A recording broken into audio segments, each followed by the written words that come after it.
حضرت عمر رضی اللہ تعالیٰ عنہ کی خلافت میں 1036 شہر فتح ہوئے اور آپ نے 40,000 مسجدیں بنوائیں اور 4,000 بت خانوں کو تڑوایا، اور اذان کا طریقہ آپ ہی کی رائے کے موافق مقرر ہوا، اور آپ ہی نے پولیس اور چوکیدار وغیرہ مقرر کیے، اور مقدموں کا فیصلہ کرانے والے قاضی یعنی جج مقرر کیے۔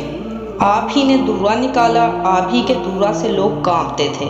آپ ہی نے تراویح کی نماز جماعت سے پڑھنا شروع کروایا۔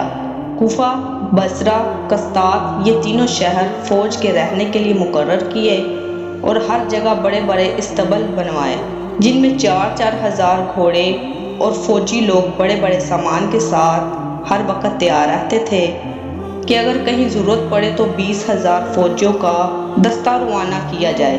غرض یہ کہ آپ نے اللہ و رسول صلی اللہ علیہ وسلم کے دین کی بے شمار خدمت کی، اور جب تک زندگی رہی آرام نہ پایا۔